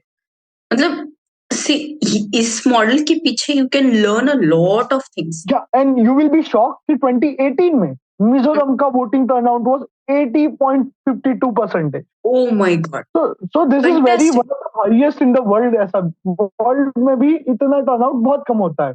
वोटर टर्नआउट हुआ। व्हाट तो मतलब इतने हाँ, मतलब 9 करोड़ वोटर्स में से 80% ऑफ वोटर्स हमने वोट किया। तो this is very beautiful thing, जो हमको बहुत कोर्स, सारे स्टेट्स में नहीं दिखाई देता है। Right, exactly. It is commendable. और हाँ, देखो, it is inside India. What see, मैं I would like to see it with different lenses. Point one, कि क्या ये मिजोरम एक छोटा स्टेट है इसलिए वो लोग कर पा रहे? No, it is the kind of discipline that they have come up with, कि वो करना ही चाहते हैं and they will do it. Right, या व्हेन वी और से और एक बात आप देखोगे कि मिजोरम के आप अगर स्टडी करोगे तो उनकी लिटरेसी भी बढ़ी है, ह्यूमन राइट, डेवलपमेंट इंडेक्स भी बढ़ रहा है। और ये सब क्रेडिट वो लोग देते हैं इस वोटिंग एक्सरसाइज को, क्योंकि वो राइट, अकाउंटेबल सबको ठहराना पड़ता है। और जो उनकी जो कमिटी है वो बहुत ही, मतलब आप बोल सकते हैं इतना तो नहीं, लेकिन बायसेस तो हर जगह आ जाते हैं, लेकिन still they are doing fantastic job. And correct, आप जो मॉडल की बात कर रहे हैं, तो 12 लाख आप लगा लीजिए कि भाई 12 लाख एक मिजोरम की पॉपुलेशन है। तो हमारी एक कॉन्स्टिट्यूंसी की पॉपुलेशन के हिसाब से अगर एमएलए की बात करिए तो इतनी पॉपुलेशन नहीं होती है, वो 4-5 लाख की होती है। ओके, सो मतलब basically voters I am talking about. या तो वोटर्स 3-4 लाख होते हैं, तो हम अलग-अलग मिज़ोरम क्यों नहीं बना सकते? एक स्टेट, बड़ा स्टेट एग्जैक्टली मतलब प्रैक्टिस कर ही सकते। राइट। व्हेन यू सेड, सी मैं इसको एक ब्यूरोक्रेसी लेवल के साथ कंपैरिजन में अगर इजीली एक्सप्लेन करना चाहूँ, सो हमारे पास एक ब्यूरोक्रेटिक हुँ, सिस्टम ऑलरेडी है। हमको अगर गांव में कोई प्रॉब्लम है, हम चले जाते हैं वीओ के पास, फिर हम जाते हैं बीडीओ के पास, हुँ, फिर ये होता, फिर आगे आगे आगे एक एक ऑफिसर लेवल, फिर होते हैं डीएम, डिस्ट्रिक्ट मैजिस्ट्रेट और कलेक्टर। हुँ, ठीक है, तो ये एक डिस्ट्रिक्ट की बात हो गई, ऐसे बहुत सारे डिस्ट्रिक्ट, फिर सही सब मिलके बनता है एक स्टेट, राइट। तो हमारे पास ब्यूरोक्रेसी लेवल में ऑलरेडी एक ब्यूटिफुली सेक्शन तैयार हो गया है। तो उसको ऐसे ही, ये जो I will call it the Mizoram model, okay, for ease of conversation, उस 100 मिजोरम मॉडल या इट को is. We can implement it, because block level हमारे पास है। अब तो कॉन्स्टिट्यूंसी बात करें, मैं उससे छोटा जा रही हूँ, let's go even smaller, micro manage it, because participation increase हो जाएगा। सी, पहले भले लोग ना आए, एक पॉइंट में at least when you set the cool factor के लिए कई लोग आएंगे, एंड देन एक नज इफेक्ट में लोग आ जाएंगे कि यार कुछ तो हो रहा है, क्या हो रहा है, वापस देख ही लेते हैं, because that is how we as civilization also involve, right, anthropologically ऐसे ही हुआ है। So we can put this at the smallest level, जो ऑलरेडी ब्यूरोक्रेसी लेवल में हम कर चुके हैं। It's running in the administrative model, administration is very very robust, वो चल रहा है। इसको ले ले and we start implementing it, and definitely I think it will be fantastic. Money is less 100%। Involve, the amount of banner वगैरह लगाते हैं, इलेक्शन के बाद उसका हालत, you know that hmm, is not disposed well, और प्रोबेबली उसको लेकर भी नहीं जाते जो लगाते हैं, दैट्स डन फॉर एवर, ऐसा हो जाता है। So we are also going, इसमें एसडीजीज भी वी कैन अचीव, क्लाइमेट के बारे में lot of things, waste manage हो जाता है, everything is managed 100%, here. 100%। Yeah, and participation of people, at least somehow social media पे तो वो आ ही जाएगा। You know world is far beyond a screen. एक स्क्रीन के पीछे बैठकर हम, when we can talk on reforms, we also have the ability to move out of the screen space and participate. I think we should do it. Cool ज्यादा बनेंगे जब 100%। you become in screen में भी, screen के बाहर भी, because end of the day you are running the nation. It's 100%, democracy. but one thing which I observed and thought about is कि Mizoram itself is a society which is Right, believe in self discipline, ethics, and there मतलब एक culture ही different है। right, जबकि आप देखिए तो बहुत सारे स्टेट्स में, आई एम नॉट क्रिटिसाइजिंग और like commenting on some culture और समथिंग, लेकिन as other states we want drama, so basically it is a dramatic society due to yeah, Bollywood या due to our social media consumption और whatever you can consider it. लेकिन serials की भी बात हो गई यहाँ पर, ड्रामेटिक सीरियल्स की, तो देखिए आप जो हेलीकॉप्टर से हमारे नेता आते हैं, या हाँ, फिर वो मतलब एक रैली होती है, वहां वो रील फिर जाती है कि भाई एक बड़े सा बॉलीवुड सॉन्ग के साथ कि भाई आरंभ है प्रचंड। तो ये जो big big big man show show जिसको बोलते हैं हम, तो ये जो हमारा, ये end of the day it will go to the education, और हमारा खुद का एक कल्चर, खुद का एक थिंकिंग एक डेवलप नहीं होगा कि हम इन चीजों पे इंटरेस्ट लेना कम कर देंगे। तो ऐसी प्रोडक्टिव और ऐसी चीजें जिसमें अकाउंटेबिलिटी है, इंटेलेक्चुअल भी थोड़ा सा बोल सकते हैं हम, या फिर कम से कम अकाउंटेबिलिटी या अंडरस्टैंडिंग के बेसिस पे विजडम जिसको बोलते हैं, उस लेवल पर हमारा कॉन्शियसनेस जब राइज होगा पॉपुलेशन का, तो हम ऑटोमेटिकली इन सब चीजों से घृणा करना चालू कर देंगे और right, हम इस तरफ मूव करेंगे। नहीं correct, तो हमारे पार्टी बेसिकली एक तरीके से देखें तो internally some of the party leaders और सम ऑफ द जो थिंकिंग इंटेलेक्चुअल लीडर्स है, they also see this as a very bizarre thing कि भाई उनको भी मतलब परफॉर्म करने के बजाय जाना पड़ता है, मतलब मिनिस्ट्री छोड़ के जाओ रैलियों में, जाओ शादियों में। तो हम्म, ये भी एक बहुत प्रॉब्लम है कि भाई आप देखिए कि हमारे लीडर्स को परफॉर्म करने के लिए भेजा है या शादी अटेंड करने के लिए भेजा है। तो right, ये एक चीज होती है कि भाई जो बहुत ही मतलब हमारे लीडर्स की भी हमें मजबूरी समझनी पड़ेगी कि हम्म, भाई ये एक सोसाइटी का एक चीज है। इसलिए मैंने बोला कि what is in the well in the basket. तो right, ये एक चीज है कि हमको सोशल रिफॉर्म्स से ही इलेक्ट्रल रिफॉर्म्स की, ये लॉन्ग टर्म जो बात है, ये विजन की बात कर रहा हूं मैं। बाकी अगर हम सिर्फ सिस्टमैटिक बात करें और क्योंकि दोनों चीजें हैं, एक बार सिस्टम रिफॉर्म होता है तो भी लोग रिफॉर्म होने का सोचते हैं, लोग रिफॉर्म होते हैं तो भी सिस्टम रिफॉर्म होता है। ये दोनों कहीं से भी ठीक हो सकता है। जो हमने हिस्टोरिकली हमने देखा है कि हर बार कई बार लोग इतना सोशली रिफॉर्म नहीं हो पाते, लेकिन सिस्टम उनको फोर्स करता है कि सोशली रिफॉर्म हो। सो ये भी हमने ऑब्जर्व तो किया है। जैसे कि हम देखें तो one of the very good example which can you can consider is like E payment. जब पेटीएम और ऐसा राइट, सब राइट, आया था, तो हमारे लीडर्स ने ही क्रिटिसाइज किया था कि भाई ये तो कैसे चलेगा। आज हम पूरे वर्ल्ड को प्राउडली दिखाते हैं। जर्मनी से कोई लीडर आता है या फिर अभी ऑस्ट्रेलिया के प्रेसिडेंट आए थे, तो दे आर लाइक वाओ, उनके लिए तो बहुत नहीं जा रहे। जबकि हमारा बच्चा बच्चा, और मैंने तो देखा है कि भाई मतलब बहुत ही रूरल एरिया में रिक्शा वाला, पान वाला, चाय वाला, यहाँ तक कि कुछ वीडियो देखे होंगे तो आप तो जो बेगर्स है they are also using this. So true, true, vegetable वाले, हाँ। तो ये तो अनबिलीवेबल हुआ ना, तो सिस्टम रिफॉर्म हुआ थोड़ा, उसको बेसिकली हेट आया, थोड़ा सा उस पे लोगों ने डाउट किया, लेकिन एट द एंड लोग भी रिफॉर्म हो गए, लोग इवॉल्व हो गए। करेक्ट, करेक्ट, तो तो ये भी है क्योंकि अब लोग वैसे नहीं रहे हैं। अब this is like millennial and Gen Z, तो they are learning very fast. And अभी हमको यही रिफॉर्म लाना चाहिए, और मैं सोचता हूँ one nation one election can be a major milestone to bring this everything on the platter. Exactly, exactly. Either you evolve or you will be forcefully evolve, that's it. मतलब वो 100, ट्रांजिशन आना important है at one point. 100, That's right. 100. And when you spoke about, the drama factor, I could understand very easily, relatively, क्योंकि वही हो रहा है everywhere. Okay.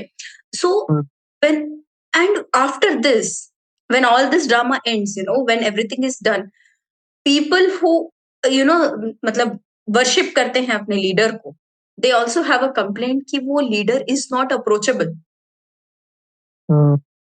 But when we वो ड्रामा को थोड़ा मेलो, थोड़ा कम कर दे, so the leader also becomes accessible to the public. 100. It's true, it's reality, because I have tried myself individually to speak, to try to connect to certain leaders. I never got access to them. True. So I am not, I am sad by it because I didn't get access to it. I also understand from a leader's perspective, it's very difficult. But एक equilibrium कहीं ना कहीं आना चाहिए, where you make it open for the public to go and meet that starts at the very first day when you pitch your position for that place, right? How accessible are you? And likewise, हम जो सोचते हैं कि हम किसी नेता को vote कर रहे हैं, for that matter, are we also putting that question in front of us कि is this person accessible? क्या हम 3 साल बाद, right in the mid of 5 साल में, क्या हम जाके मिल सकते हैं इस पर्सन को for our problems? I think not many people don't think of this, क्योंकि उनको इसके बारे में सोचना ही नहीं है। एक हमने अकाउंटेबिलिटी का कल्चर बिल्ड नहीं किया, that's the problem. But we are seeing that it is going to be broken, और वो ब्रेक होने ही वाला है। And if you're with your permission, I will like to move on directly to the one nation, one election. Exactly, that's what I'm taking you next to. So both of us are on the same page. We are going right next to the one nation, one election. And go ahead. Very good. Yeah, so one nation, one election की जब हम बात करते हैं, तो it is not basically the thing। वो ये एक चीज ऐसा हो सकता है कि रामबाण एक हो सकता है कि हमने जितने भी प्रॉब्लम्स की बात की, उन सबका एक solution one nation one election में हम देख सकते हैं। राइट। सो अब हिस्टोरिकली मुझे ज्यादा उसकी डिटेल में जाना नहीं है।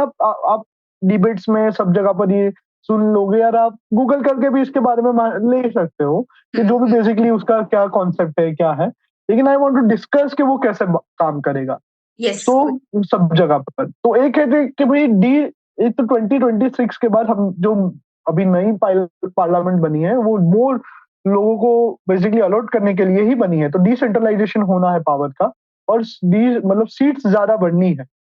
तो जब सीट ज्यादा बढ़नी है 2026 के बाद, और उसमें भी reservation of women are also include, तो we are in like golden period, ऐसा बोल सकते हैं। और इसके ऊपर भी आइज ऑन द केक, अगर वन नेशन वन इलेक्शन अगर आ जाता है, so we can assure that कि we are one of the most, मतलब फास्टेस्ट रिफॉर्म कंट्री, और एक एग्जांपल वर्ल्ड के लिए बनेंगे कि भाई ऐसी तरीके से डेमोक्रेसी को इवॉल्व किया जाता है। Right. So one nation one election होने से सबसे बड़ी बात तो यही होगी कि अभी जो हम हर साल इलेक्शन देखते हैं, हर 6 महीने में एक इलेक्शन देखते हैं एज अ कंट्री लेवल, मतलब नेशन के लेवल पे, उसके बजाय हम एक ही साल में पूरा सेलिब्रेशन करके हर स्टेट का भी इलेक्शन हो जाएगा, और उसी साल में बेसिकली सेंट्रल गवर्नमेंट का भी इलेक्शन हो जाना।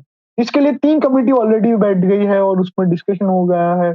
उसमें उन्होंने प्रपोजल भी लॉन्च कर दिया है जो you can read on net.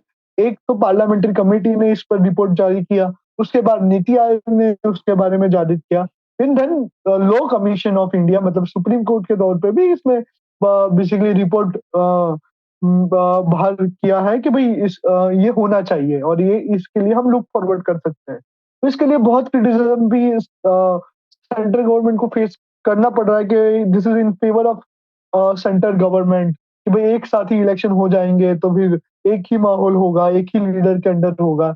लेकिन I want to bring some interesting fact कि 1960 से पहले अगर आप स्टडी करोगे तो we are one nation one election actually. Exactly, this is not new. हमारा एक ही साल में स्टेट और रीजन्स के इलेक्शन हो जाते थे, लेकिन राइट। बहुत सारी असेंबली ब्रेक होती थी, फिर कोalition नहीं होते थे, फिर उसको डिसॉल्व किया जाता था, फिर प्रेसिडेंट रूल लगाया जाता था, और ऐसे कर करके मिस यूज करके पावर का आज हम इस दौर पे पहुंच गए कि अभी बता ही नहीं है, हर 5 साल में ये होगा, फिर उस साल में वो होगा, और ऐसे हर स्टेट्स का इलेक्शन अलग से होता है। So it is not the new thing, ये पहले समझनी चाहिए। और इसके साथ साथ जो रिफॉर्म्स मैंने पहले बात की कि भाई फंडिंग को कंट्रोल किया जाए, स्टेट फंड किया जाए, फिर अकाउंटेबिलिटी और ट्रांसपेरेंसी लाई जाए, then we talk about the Mizoram model. तो अगर ऐसे मॉडल्स को, already we have decentralization of power, और मतलब सीट्स बढ़ने वाली है पॉपुलेशन के हिसाब से, and then the representation of women will be increase, and also the seats. So this can be go very smooth. I see it is going very smoothly towards that. कि अगर ये हो जाता है तो हमारा जो बजट है it can be very drastically decrease, क्योंकि गवर्नमेंट स्पेंडिंग की भी अगर बात करें तो 29 पे there were 27 state assembly election and 3 Lok Sabha, basically Lok Sabha के इलेक्शन भी हुए हैं, तो which cost the government rupees 10,000 crore, which is very high. Basically यहाँ पर मैंने पार्टी की फंडिंग की बात ही नहीं कर रहा हूँ, सिर्फ ओनली अबाउट गवर्नमेंट फंडिंग, जो गवर्नमेंट के पोस्टर्स लगाते हैं, स्टेट के पोस्टर्स है, या फिर जो सिक्योरिटी पे होता है, या जो एडमिनिस्ट्रेटिव कॉस्ट है, वो 10,000 करोड़ है। तो ये डिक्रीज होगा ऑब्वियसली। और इसमें हर हर एक ही महीने में सब नहीं होने वाला है, तो गवर्नेंस का जो पार्ट है कि भाई बीच बीच में गवर्नमेंट फॉल हो जाती है, इलेक्शन के लिए नेता को इधर जाना पड़ता है, स्टेट फिर ये यहाँ से ये, तो ये सब भी डिक्रीज होगा। I see as a violence also decreasing by this. I see criminalization also decreasing, क्योंकि एक ही साल में अगर पूरा हो जाने वाला है तो फोर्स का भी मतलब यूज हम कर सकते हैं अच्छे से, कि भाई फोर्स को एक ही साल में करने के बाद they can rest, and minimizing the disruption of and destruction cause election, the normal function जो गवर्नमेंट की है, कि भाई ये पॉलिसी में ब्यूरोक्रेसी को यहाँ पे लगाना पड़ता है। फिर एक बहुत मेजर थिंग हम मिस कर जा रहे हैं, वो ये है कि इलेक्शन होने की वजह से आप देखेंगे बहुत सारे प्रोजेक्ट रोक दिए जाते हैं, बहुत सारे प्रोजेक्ट्स को सिर्फ वादे किए जाते हैं, फ्रीबीज के वादे किए जाते हैं, या फिर एक इलेक्शन का इम्पैक्ट दूसरे इलेक्शन पे होता है, क्योंकि नेता हमेशा पॉलिटिक्स की सोचता है, गवर्नेंस की सोचता है, लेकिन उसके बाद सो हमेशा politicians are major concern about elections. So वो इलेक्शन के बेसिस पे अपनी पॉलिसी बिल्डअप करते हैं, तो उस वो एक बार रुक जाएगा, तो उससे ये बेनिफिट भी होगा कि भाई हम हमारी पॉलिसीज का पॉलिटिजाइजेशन कम होने लगेगा, और जिससे हम प्रोग्रेसिव रिफॉर्म्स की तरफ बढ़ेंगे, एंड इंफ्रास्ट्रक्चर से लेके सभी एरियाज में हम एक बहुत बड़ा जंप देख सकते हैं इसके वजह से। तो this is the main thing I guess, कि भाई one nation one election will bring, then voting turnout भी बढ़ेगा। Voting turnout can be extremely high, क्योंकि एक ही बार में लोगों को वोट कर देना है, तो people will motivated to vote. And third thing, जो एक इश्यू हम देख रहे हैं कि भाई ये पूरे वन नेशन वन इलेक्शन में एक जो इश्यू है कि एक जो टेक्निकल या फिर सिस्टमेटिक थिंग है जो कैसे हम एड्रेस करें, और जो एक तरीके से इलेक्ट्रो रिफॉर्म पे भी जाता है जिसपे मास डिस्ट्रक्शन होना चाहिए। इस पे मेरे आइडियाज है कुछ, लेकिन आई डोंट थिंक वो they are very very evolve ideas to share. So the problem we are facing is coalition, या फिर कोई जैसे कि पार्टियां ब्रेक कर देती है। जैसे आप महाराष्ट्र का एग्जांपल लीजिए, तो पार्टी अगर किसी को मेजोरिटी नहीं मिलती है तो एक पार्टी दूसरे पार्टी के साथ ब्रेक कर देती है, फिर हमारे लीडर्स पार्टी बदल लेते हैं। तो इन चीजों के बारे में भी रिफॉर्म्स लाने चाहिए, क्योंकि भाई किसी आदमी ने किसी पार्टी को या किसी आइडियोलॉजी के बेसिस पे किसी रिप्रेजेंटेटिव को चुना है, और वो अगर पार्टी बदल लेता है और गवर्नमेंट अगर कोलैप्स कर जाती है, तो फिर आप कैसे डील करोगे? फिर वापस से राइट, वही विशेष सर्कल हो जाएगा। वन नेशन वन इलेक्शन का मतलब ही नहीं रहेगा। तो इस पे बहुत थोड़ा होना चाहिए, इस पे डिस्कशन होना चाहिए। राइट। लेकिन आप I hope you get my point. I और टोटली गेट उसके इट। साथ में, हाँ, कि उसके साथ में कि वन नेशन वन इलेक्शन जब एस्टैब्लिश होगा, हम्म। तब जो गवर्नमेंट रीजनल होगी वो क्या अपना पावर सेक्रीफाइस करने के लिए 2 साल 1 साल के लिए रेडी होगी क्या? क्योंकि एक साथ सब स्टेट स्टेट गवर्नमेंट को आपको डिसॉल्व करना पड़ेगा और री राइट। इलेक्शन कराने होंगे तो। सो हम्म। ये एक है डाइवर्सिटी का बेसिकली इश्यू है कि हम राइट। इसको कैसे हैंडल करेंगे। लेकिन ये एक ऐसा रिफॉर्म है जो बाकी सब रिफॉर्म्स को भी कवर कर देता है। So correct. This is from my side today. Right, I get it.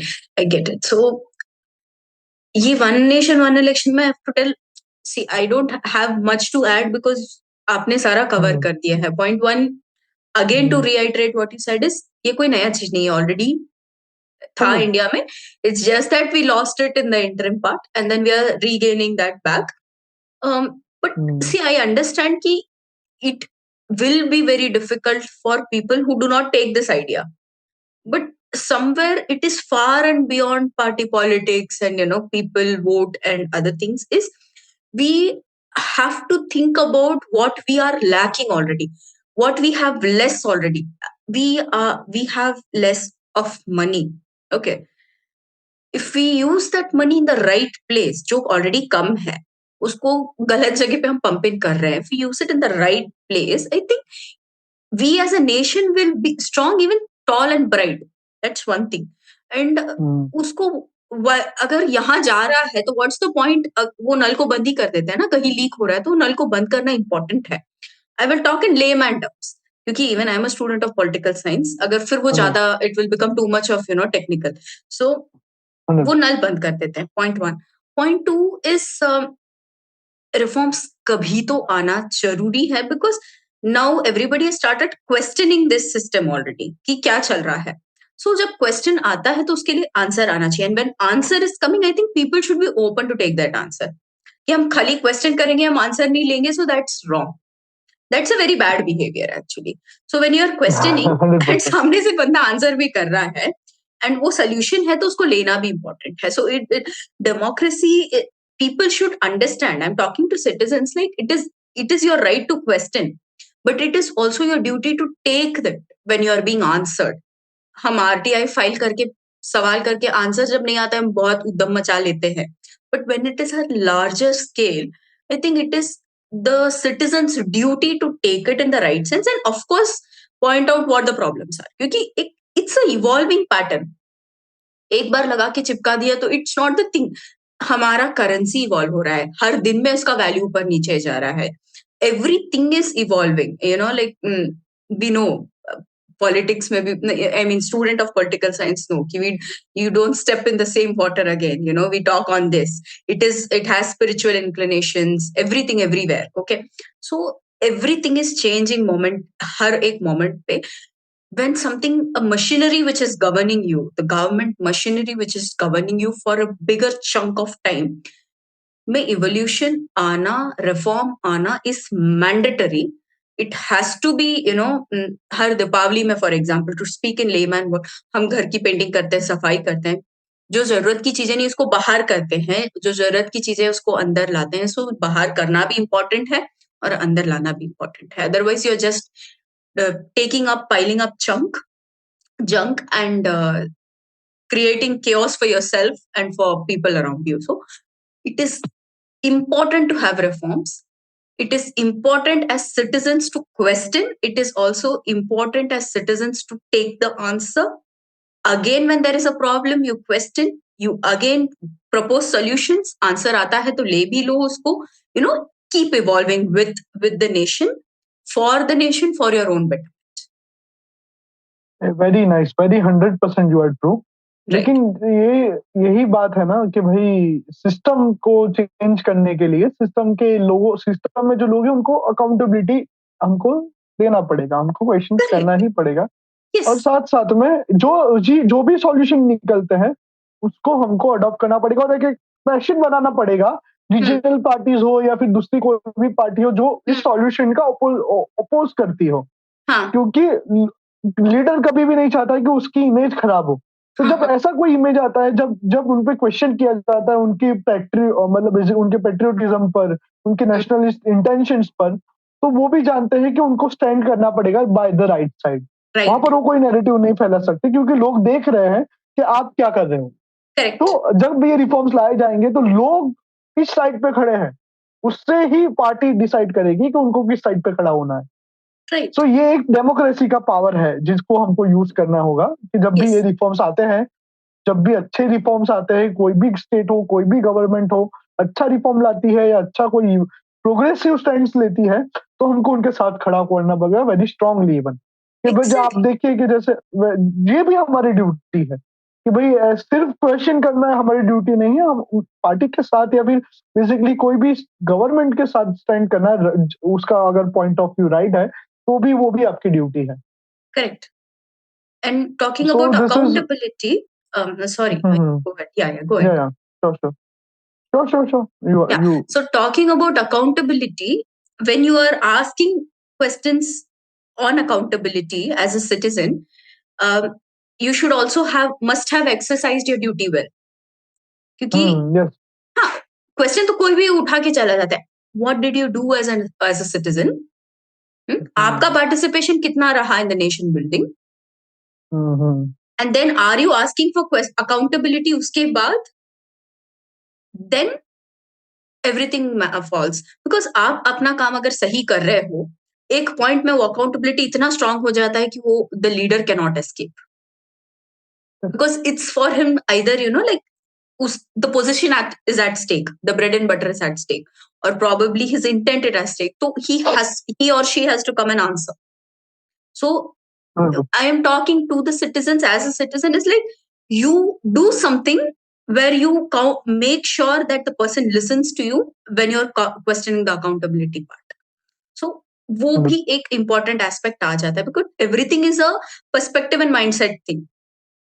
We as citizens, when we bring it, and the system is also trying to bring it, the work becomes easy. 100%. खींचते रहे, टक करते रहे, short. That smoothness we wanted in Yeah. system. So by ending up, I can just name it in the manner कि भाई सबको understanding ये note बन सके इसका ऐसा। Please go ahead. Long term, yeah. So long term solution में we can consider amending the constitution and representation of people act. Yes. जिसमें हमने जो बात की कि फंडिंग के रिगार्डिंग है या फिर FCRA की बात हो गई, ये सब चीजें यहाँ पर आ सकती है। लॉन्ग टर्म सॉल्यूशन की हम बात कर रहे हैं। Establish a national electoral fund for selling, जो बेसिकली एक पार्टियों को फंड करे और उनका फंड को रेगुलेट करे और साथ साथ में स्टेट ही फंड करे। ये with the one nation one election के लिए आ गया। The candidate selection nomination process, ये भी बहुत इंपॉर्टेंट है कि कैंडिडेट का सिलेक्शन के लिए क्राइम इन्वॉल्व ना हो या सीरियस क्राइम्स पे इन्वॉल्व ना हो या फिर और स्ट्रिक्टली उनके बेसिकली उनका फिल्टर किया जाए और अकाउंटेबिलिटी एस्टैब्लिश की जाए। शॉर्ट टर्म सॉल्यूशन में इम्प्लीमेंटिंग स्टेट फंडिंग चालू करो आप कि अलग अलग स्टेट के मॉडल्स में आप ये रिफॉर्म्स को इन्वॉल्व करना चालू करो, जिससे बेसिकली हम ये इसका टेस्टिफाई कर सके और टेस्ट से हम और बेटर रिजल्ट ले पाए। Improving the voter education and awareness, और ये सोशल मीडिया का यूज इसमें ज्यादा होना चाहिए और साथ साथ में रूरल एरिया में, और हमने बेसिकली वो बातों को डिस्कस नहीं किया, लेकिन जो रूरल और अर्बन एरिया में डिफरेंस है वोटिंग का, साथ साथ में कुछ नेग्लिजिबल एरियाज हो गए या कुछ कम्युनिटीज हो गई है, जैसे ट्राइबल कम्युनिटीज हो गई, कुछ वहां पर भी दलित्स है या फिर अलग अलग कम्युनिटी है जिनका रिप्रेजेंटेशन हमको नहीं मिल पा रहा है, उनको वोटिंग के लिए एनकरेज नहीं किया जा रहा है। जैसे मैं जरूर रिकमेंड करूंगा, हम इलेक्टोरल रिफॉर्म की बात करें इसलिए, Newton is one of the beautiful movie I watch, कि वो सबको देखने चाहिए जिनको भी इलेक्शन में इंटरेस्ट है या इलेक्शन रिलेटेड इंटरेस्ट है। न्यूटन करके, I am if I am not wrong about the name of the movie, Rajkumar Rao ji की मूवी है। Okay. Am I right Kritika ji? I am not sure. Yeah, because I have not watched the movie yet. But अच्छा, yeah, okay maybe. Okay, so just a second. Sure, take your time. Yeah. Yes, the Newton is the movie. तो Okay. बहुत ही बढ़िया movie है, मैंने Okay. देखी थी। तो मैं दिस इज देखूंगी। वन ऑफ द राजकुमार राव जी की मूवी है। Okay. रिगार्डिंग यही पूरा ही इलेक्शन प्रोसेस ही उसमें दिखाया गया है कि Okay. बस्तर के एक एरिया में, Hmm. कैसे ही नक्सलाइट एरिया में इलेक्शन होता है, तो वो कैसे होता है Okay. और वहां की जनता भी, जैसे कि एक ब्यूटीफुल सीन में आपके लिए पेश करना चाहूंगा कि वहां पर Please. जनता बैठी होती है, तो Hmm. जनता को बोला जाता है, मतलब यहाँ पर कंपलसरी गांव गांव से लोगों को लाया जाता है Hmm. वोट करने के लिए, क्योंकि वोटिंग एजेंसी होती है, जो वोटर के जो भी एडमिन होते हैं उनको बताया जाता है कि आपको कंपलसरी यहाँ से वोटिंग लेना है। सिक्योरिटी के साथ फोर्सेस भी आती है और फोर्स जबरदस्ती ट्राइबल्स को लेके आती है वोट करने के लिए। तो फिर वो उसको समझाता है कि भाई ऐसे जाके बटन दबाओ, क्योंकि वो पहली बार वोटिंग मशीन में वोट कर रहे थे, ईवीएम पे, तो उनको बताया जाता है कि वोट दबाओ। तो फिर बोलता है कि ये क्यों दबाना है, Hmm. तो उनको बोले कि भाई यहाँ पर जो लीडर खड़े हुए हैं वो आपका रिप्रेजेंट करेंगे, आपके प्रॉब्लम को वहां पर बताएंगे। तो गांव के लोग एक दूसरे की तरफ देखते हैं और फिर वो वहां के एक जो बुजुर्ग आदमी होते हैं उनको खड़े करते हैं, बोले कि ये हमारे रिप्रेजेंट करेंगे, हमको वोट करने की जरूरत नहीं है। Hmm. लेकिन वो बोलते कि नहीं नहीं, आप इनको रिप्रेजेंट नहीं करेंगे क्योंकि यह तो वोट तो यही लोग, मतलब आपको इनमें से ही नाम देना है। Hmm. तो Hmm. वो ट्राइबल बेसिकली ऐसा कंफ्यूज हो जाते हैं। तो Hmm. Basically this is the very beautiful scene they mention, और ऐसे सिस्टम को क्वेश्चन किया है कि अगर लोगों में अवेयरनेस ही नहीं है कि भाई कौन लीडर होना चाहिए, कैसे इलेक्शन का सिस्टम होता है, और सिर्फ आप नेम पे जो जिन लोगों को उन्होंने कभी देखा नहीं या कभी मिले नहीं, तो उनका Hmm. लीडर नहीं, Hmm. उनको वोट करके भेजना होता है, Right. उनको वोट करके बेसिकली भेजना है। Right. एक personal this is the affinity very, होना चाहिए ना लीडर के तहत। या या तो this is what that movie is showing us कि भाई कैसे ब्यूटीफुल। हमारा, क्योंकि पॉलिटिकल साइंस में भी एक कॉन्सेप्ट है कि भाई एक डेमोक्रेसी होती है, एक फंक्शनल होती है, और एक just right. Just democracy which is really have essence on. तो राइट। हम फंक्शनल डेमोक्रेसी बन के ना रह जाए, इसलिए इलेक्टोरल रिफॉर्म आने चाहिए। तो that is exactly. What my end of this is, कि यस। भाई हम फंक्शनल नहीं, लेकिन हम वो एसेंशियल डेमोक्रेटिक, क्योंकि we are the democratic people itself is. ये यस। नहीं है कि इंडिया, जावेद अख्तर जी बहुत बार कहते हैं कि इंडिया पूरे ही, आप यहाँ पर देख लीजिए कि चाइना से लेके आप जाइए सऊदी अरबिया तक, आपको इंडिया जैसी डेमोक्रेसी नहीं मिलेगी भैया, तो डेमोक्रेसी ही नहीं मिलती है आपको। और ये कोई करेक्ट। मतलब अंग्रेजों ने सिखाई हुई चीज नहीं है, क्योंकि हम्म। यहाँ पर इंडियन, यानी हम हिंदूज बोल सकते हैं, या हिंदू कल्चर ही ऐसा है कि जो डेमोक्रेटिक इटसेल्फ है, यस। जो डेमोक्रेटिक प्रैक्टिस है, और इसकी जड़ें इतनी मजबूत हो गई है कि जो लोग कुछ भी बोलते रहते हैं, मतलब फैसिज्म बोलते रहो या फिर आप बोलो कि भाई बेसिकली डिक्टेटरशिप, तो इंडिया में वो कभी नहीं हो सकता है।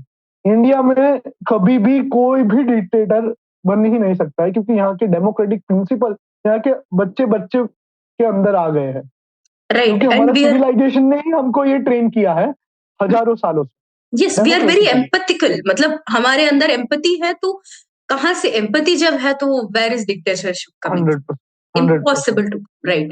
So one more thing which I would just like to add when it comes to electoral reforms is कि आना बहुत जरूरी है।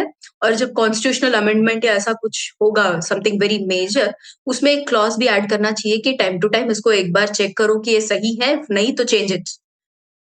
ऐसा ना हो कि एक बार हंड्रेड बना परसेंट दिया ये, 100 साल चल रहा है बिना मतलब, राइट?